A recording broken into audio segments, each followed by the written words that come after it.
qayg'usini yushurun ifodalashga tirishgan Uyg'urlarmi tahdidga uchurmoqda. Biz albatta haftaning 5-ida qadrli ko'rganlarimiz bu Xitoyninki qo'lda ishlayotgan bu balkim advokat bo'lishi mumkin, balkim sud o'rinlarida ishlaydigan bir Xitoy xodim bo'lishi mumkin, Uyg'ur. Biz yillardan buyon shu xalqimizning bugungi kunda o'zining o'lib ketgan urug' tuqqanlarining jinoza namozini o'qolmaydigan, meyitini tushirolmaydigan bir ahvolda ekanligini bilamiz. Mushu darajada bir ig'ir kunni ko'ryapmiz.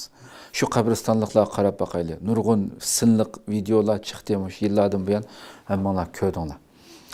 Shu biz mushunda bir qabristonlik, bizning vatandagi qabristonlik qandoq edi? Qaysi holga keldi? Sanduq holatda hatto qavatlik qilyapti buni sizlar. Hech bir shaklda unda namozga asla ta'ziya bildirib kirish, nazr qilish, uning keyindan o makani yatqan yeri jannatda bo'lsin, Alloh gunohlarini mag'firat qilsin degandek bu so'zlarni har doim biz xalqimizning hammasi ishlatib kelayotgan bu so'zlar to'g'amdi. Bu haftaning 5-ida shu 2-oyning 4-kuni e'lon qilingan, Xitoyda e'lon qilingan bu xotin balkim advokat bo'lishi mumkin yoki shu sotorlarda ishlaydigan birisi bo'lishi mumkin. Mushu xalqimizni tahdid qilgan bir sinni e'lon qildi. Xitoyninki ijtimoiy uchurlarda e'lon qilingan narsa. Biz buni haftaning 5-ida e'lon qilgan to'q. Buni oldi bilan bir anglab o'taylik buning gapini. Ekran oldidagi ko'pchilik hammalarning shu vaqt xayrli bo'lsin. Matdoying film ishlab chiqarayotgan ba'zi bir turqi odam mashqa diqqat qilinglar. Sildek odamning shamolni yig'adigan vaqt keldi. Doyinga qabristonlikni chiqarib, o'lgan odamning rasmini chiqarib, yotgan yering go'zal bo'lsin, undaq bo'lsin, mundaq bo'lsin deb chiqaringlar qana. Burunqilar nada yatsa, keyingilar shundaq yerda yatadi, ishni o'qida yatmaydi. Doyinga o'lib ketgan odam chiqarib qo'ydi ekansizlar. Doyinda tirildirib qo'ygan odam bormi? Nechqa tinish yashamaysizlar? Jonga patmaytamsizlar? Hech kim qilmagan ishni sizlar qildingizlar. Tinish yaşamamsizlar. Bir ming po'qi menga deb bir sizlik po'qning dadida bir nechasini qabul qilayotganlar bor. O'zinglar bilasizlar. Sizliklarni shamol yig'ida vaqt keldi. Men eskartib qo'ydim.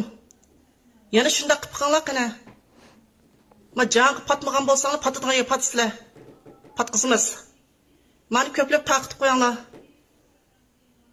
Ma doyni bulg'ayotgan axlatlarga.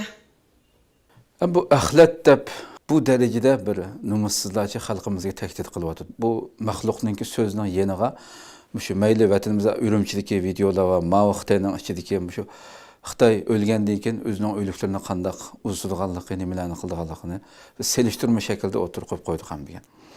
Ajiba shu nomussiz maxluqlar o'zining mayli bizning vatanimizning ichidagi Xitoylarningki o'likni uzitish, ta'zim qilish, tomoq qo'yib qo'yish oldiki, nurg'un bugan chiqib mushlarning birisini ajiba zarrichilik ayblay olamsan. Davr nakatda sen go'ylamina xurafiy ishni qilib, nima ish qilsa deb ajiba Xitoylarning qilayotgan ishini ayblay oladigan bir inson chiqamdi bugan. Ammo bizning millatni nomussizlarcha go'zal bo'lsin degan gapigami shunda buni bir yerlarga petib ketgan bir davrda kep qoldik hamda. Bu xalqimizda axlat deb turibdi. Ma axlatninki gapiga ko'rganlarimizning bir qancha inkosidan bir qanchani o'qib o'tayli. Katmantor demdi. Hozir vatanda yosh bolalarning o'limi bak ko'p. Tuyuqsiz o'lim, zaharlik chekimlik chekib qaytib o'lgan har xil tuyuqsiz o'limlar bilan do'yinda kunda 10-20 odamning shundaq yig'lab rasmini chiqarib yotgan yering go'zal bo'lsin deb chiqirdi. Demak, bu normal o'lim emas. Yoshlar qirilib ketyapti. Buni bilib qilishidan ansirab cheklaydigan o'xshaydi debdi bir ko'rmanimiz. Saud Qazim degan bir ko'rman. Bu jismingga zulm qilaman, ruhingga va xiyollaringga zulm qilaman demakchi debdi. Yana bir garmon, akordeon, ansirman xonim. Bu xabar butkul dunyoga tarqaldi. Butkul dunyo sizning nima qilmoqchi bo'lganligingizni ko'rdi debdi. Tun kecha bo'lsa, bu faqat asl tipdi. Gunoh Xitoyda kadrlarga oson emas deb inkos yozibdi ekan. Uni ostiga Abida Abbos Nesim yaloqchi bu. Yetkizib Aqbalxon bo'lib ketgani yo'q. Xitoydimi bor o'lganda yaxshilik tilash debdi. Yani bir qancha ko'rmanimizningki inkasini bu şekilde o'qib o'tdik qadrli ko'rmanlarimiz. Demak, ahvol bu qadrli ko'rmanlar. Xitoyning jinoyatlari mayli dunyodagi bo'layotgan, har qaysi davlatlarda qilayotgan beshamliklar bo'lsin, bugungi xabarimiz tilga olingan. Mayli vatanimizning ichidagi yo'lsizligi, inson tasavvur qilg'usiz darajada chekdan eshishi, bularning hammasi va mushundaq bir vaziyatda o'ylab boqaylik. Numussizlarcha vatanimizdagi xalqimizning ahvolining qayerga kelganligini bilalaymiz bu yerdan. Ammo bizning millatdan bo'lgan mush necha yillardan buyon yig'lab qaqshab ota-onasi bilan ko'rishaolmagan mush dunyoning har qaysi joylaridagi o'zini Uyg'ur deydigan maxluqlardan, ya'ni yüzlügen məxluqlar çıxıb, bugünkü müşündə bir vəziyyətdə Xitayның özünü aqlaş cinayətiga həssi qoşub, dünyanın hər qaysı yerlərdən Xitayның hər xil təşviqatları bilən Xitay bilan birlikdə berib, Xitay billə apırıb gəlsə onun öməkləriga qatnaşıb, cinayətini aqlaş üçün müşünçüvalar cinayətini tinanmayotgan bir xalq yaşayatıdı bu yerdə, amma onu bütünlay köməsga selib, vay özgürüp gitdi, vay Xitayga anda olib gitdi, vatanimiz manda olib gitdi deb numussizlarcha ijtimoiy fikr bostirdi, o'zininki vatanga berib yegan ishkinni e'lon qila oladigan darajada vijdon, numus, axloqni yo'qotgan maxluqlar var bizning millatning ichida. Düşmanninki hilasiga qiltiqiga tushib, ama bu düşmanning asli abdi bashirsi bu. Asli yüzü bu. Bu bir hafta jarayonida men bütün ijtimoiy fikr bostirimiz turdi. G'ingshib turibdi ana. Asli yüzü bu.